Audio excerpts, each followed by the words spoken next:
Hi, I am Realtor Sonja Rankin with Realty One Group Emerald Coast over here in Destin, Florida area. And I want to talk today about the top 5 mistakes sellers make during the contract process. Number one is accessibility. The biggest mistakes I've seen sellers make during the process of being under contract is not making the home as readily accessible as it could be for inspections. Now, a lot of contracts, depending on what you sign, have in the contract that you're going to work with the buyers. So right out the gate, it's setting a tone for the rest of the transaction. The second mistake that sellers make during the contract process is sticking too hard to their guns for small things. So let's say that the inspection takes place and there are a couple repair requests. Now, definitely this can get out of hand where buyers may request the moon and the stars in the sky because their agent may have not advised them on what kind of market we're in and what is necessary and what is not. And some simply don't understand that everything on an inspection report is not necessarily something that is the seller's obligation, but more cosmetic as well. Keep in mind that in most cases, a general inspector wants to earn your money. They want to earn what you paid them to do, and they're very good at their job. And their job is to make you fully aware of anything that is within sight that could be wrong with the home, flaws, potential problems that they see. And they're just doing their job, and it's going to look like a laundry list when a buyer receives an inspection report, but it's just the inspector being thorough. And so on that line is sellers saying, no, we won't fix that $200 issue. And that could be what makes the buyer walk, depending on what kind of contract you have. Feelings can get tied up in this, and it may just be a disrespect thing where the buyer has a certain contract where they can walk if they're told no. And we've definitely seen deals fall apart over a couple $100. So being a little reasonable and having some wiggle room, and having your agent be able to tell you, hey, listen, I would advise knowing when to hold them, knowing when to fold them with this. Is it really worth killing the transaction? Or, let's make their day this time, and if something comes up later on, maybe they'll throw us a bone. So the third biggest mistake sellers make during the process of being under contract is not working with the buyer if the appraisal comes in too low. So this is what we call tidewater appraisal. And certain contracts, in certain offers, the home has to appraise in order to get to the closing table.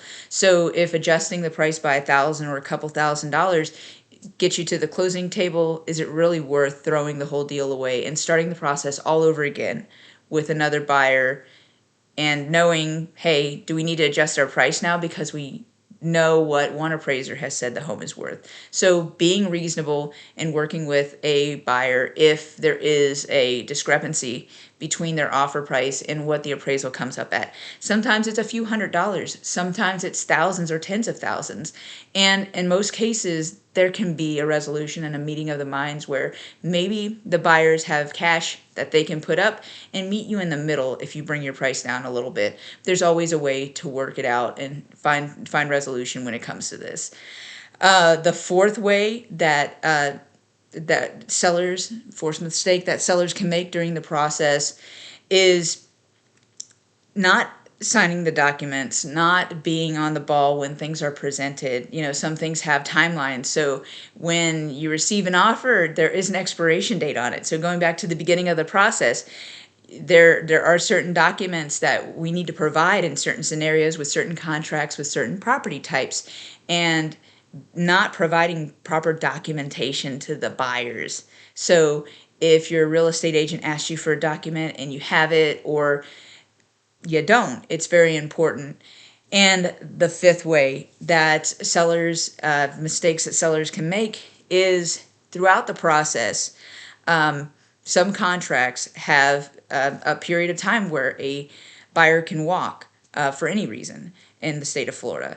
So in that particular contract and how it's written, let's say that you thought you had a survey, a land survey, and the buyers believe that. In most cases, it's the agent's, the selling agent's obligation or listing agent's obligation to, hey, let's get all this documentation together. But let's say you don't. The buyer believes they have a survey and they don't have to pay for that, and you realize as a seller, oh, hey, you know what? Nah, no big deal. I don't have a survey. I actually don't have it. That can be a deal killer too. Have the documents you say you have, and find them if you can't, and be open and honest about it as soon as possible when there is a mistake or when you something comes up that you didn't know about. Always honestly disclose any known problems, flaws that would make sense. Like in the state of Florida, you do not have to disclose if somebody died in the house. But there are things, if you know the roof leaks, say it. Somebody will buy a house with a leaky roof. It's not the end of the world. We can get it sold, but always be open and honest. Those are my five. Those are my 5 tips. My 5 mistakes that I see sellers make.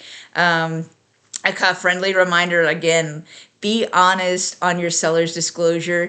There's really no deal killers here. Like, this is a place for you to openly and honestly disclose things that you know about the property, and somebody will buy it, you know. Also, I would say, as a seller getting into the process, have some grace with your agent. Your agent is there to help you. They're on your side. They don't win unless you win. We don't get paid unless you get to the closing table. So understand that, you know, agents are in it to win it for you. So have a little grace when they ask something, when they ask you for something, or ask for documentations. 9 times out of 10, it's because they've been asked for that documentation, and they're just trying to provide good service and trying to get you under contract, trying to get you to the closing table. So again, I hope this was helpful. I am Realtor Sonja Rankin. My contact information is below. Please subscribe or like if you'd like to see more videos like this. The whole goal here is to get you to the closing table and help you out. And in this business, I'm not in it for the money. I'm in it for the people. And it is so fulfilling helping both buyers and sellers. So if you ever have a real estate need or just want to ask a couple questions to a local, feel free to reach out. Okay, bye guys.